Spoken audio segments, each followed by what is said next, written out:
Welcome to the Decide to Move podcast, helping entrepreneurs like you make smart, pivotal shifts in your life and business. Tune in each episode for inspiring stories from brilliant business minds and trailblazers to find out how they made their big moves and how you can too. Now, here's your host, author, speaker, business strategist, CEO, and founder of Decide to Move, Monica M. Bijou. Hey, welcome to another episode of Decide to Move podcast. I am super excited today for my guest because she is going to teach us how can I. She's going to help you answer that question. And right now in our trying times of what we have considering our new normal, that's a question that we ask ourselves a lot. Even before the pandemic happened, people ask themselves, how can I? Using fear as their way to hold back. But today we have Viola Olah that's going to help us. Now, I said it like with a Spanish little accent, but she's not Spanish. She's going to tell you all about who she is. I'm super excited because she comes from far away. So Olah, don't get confused, is not from Mexico. Hi, Viola. How are you with us? How are you doing today? Oh, hi, Monica. Thanks for having me. I'm doing great. Thank you. I am so happy to have you with me today. We are part of a same mastermind, and from day one we clicked, and you've just been a blessing and a godsend since the day that I met you. Thank you. So why don't you tell our audience, because they know now that I've mentioned that you're not from Mexico or any Spanish or Italian, who are you? Tell us who you are, where you actually calling in from or talking to us from, because you're not in Mexico or America, and then just a lot about your background. Yes. Well, one a while ago, a lady asked me where I'm from, and what I said is I'm from many places, really. But I am Hungarian. So I'm Hungarian, but not from Hungary, from Romania, and a part called Transylvania. Yes, I know. Most people don't, well, not most, but a lot of people don't even think that Transylvania is a real place, but it is. I got that question to me too. It's a real place, yes. It's the western part of Romania today. It used to belong to Hungary, so there are about 2 million Hungarians living in Transylvania. So I grew up as a minority in Romania, as a Hungarian, and that's my origin. But I left the country when I was 20. So I left, that was 38 years ago or something like that. I'm dating myself. Oh, I did date myself. Anyway. You don't look a day over 20. Yeah. uh, Left because of many reasons, and when the major one was that, at that time Romania was a communist country, so we don't want to talk about that. That's another subject. And went to Norway, and that's where I lived. We lived because I was already married to my first husband, and actually my name is Viola Hutchinson. It used to be Viola Olah, now it's Viola Hutchinson. I call myself Viola Olah Hutchinson, whatever, Viola. And so yeah, that's where I'm from. And from Norway, we emigrated to Canada. So right now I'm talking to you from Calgary, Canada. And I lived here for not in just Calgary, but in Canada for 37 years. That's amazing. I love to travel. So I love hearing about people's journey and, going to different places, but it changes you and it allows you to expand in different ways. What was your journey like? Not only just your travel journey, but like, how did it get you into becoming an entrepreneur with all the different transitions that you've made?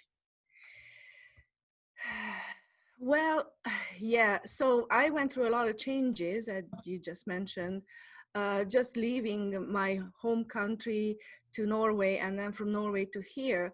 And a lot of times I had to ask myself, how can I? Because I had to change on a dime.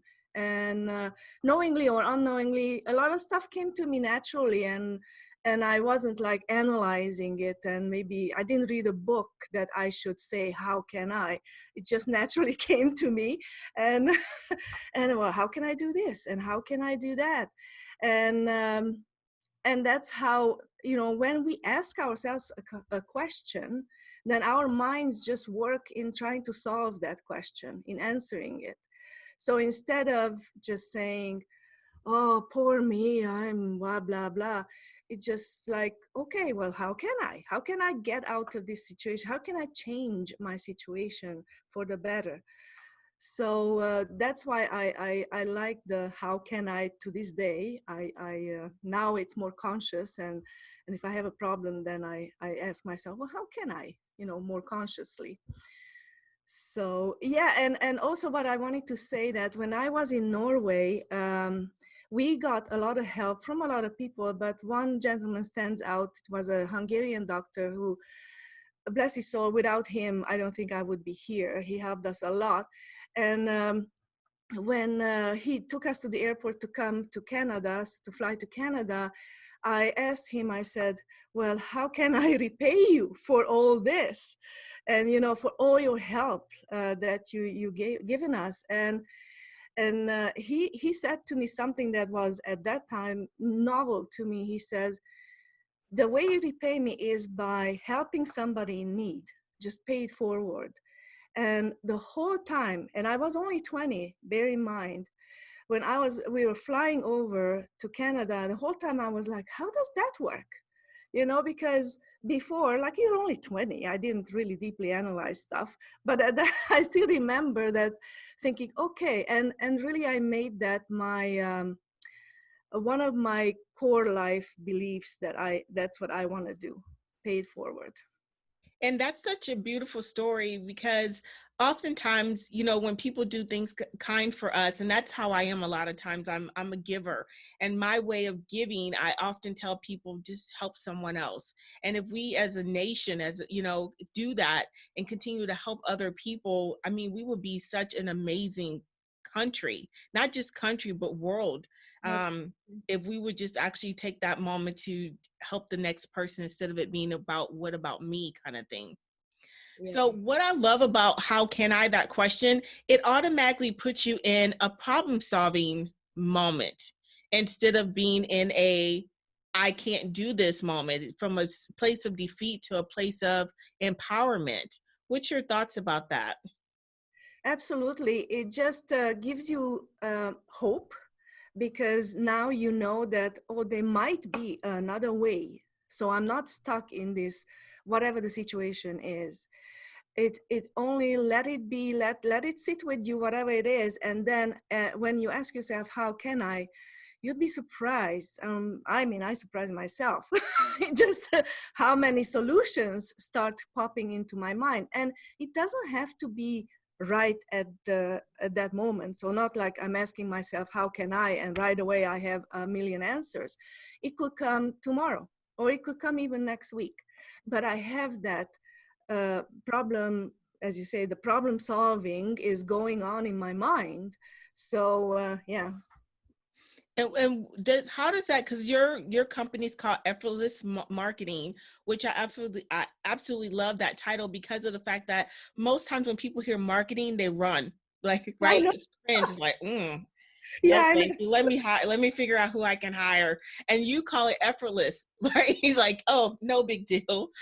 But it goes hand in hand with how can I, and then with your effortless marketing. It's kind of like a combination. How do you combine the two, that thought that you have, and then help someone with their marketing strategies?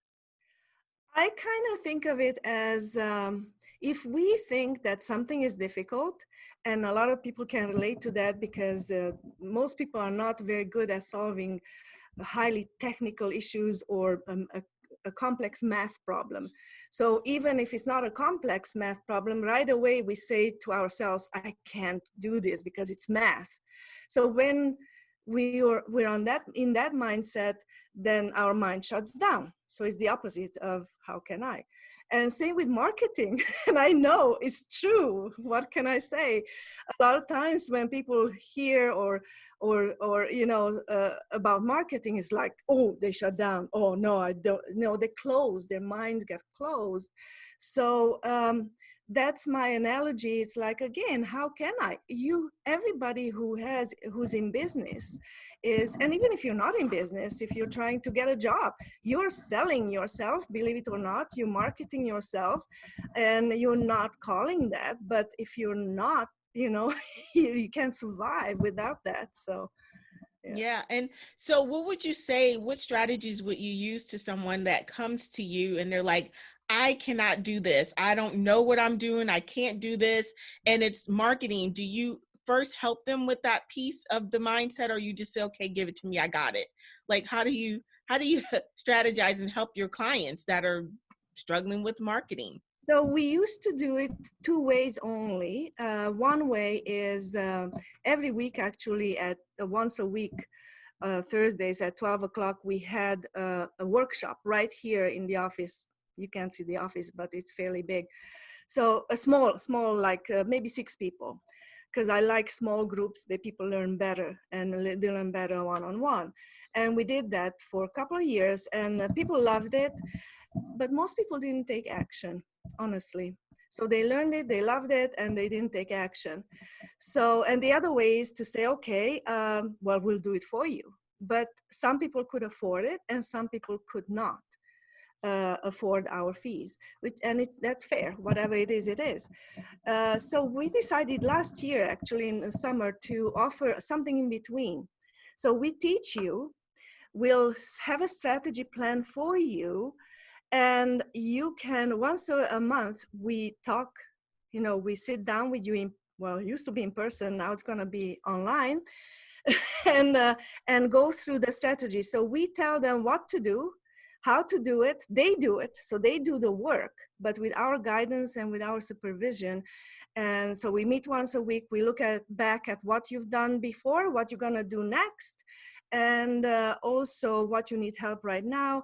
And during the whole month, they have email and text, conversations with us if they need to.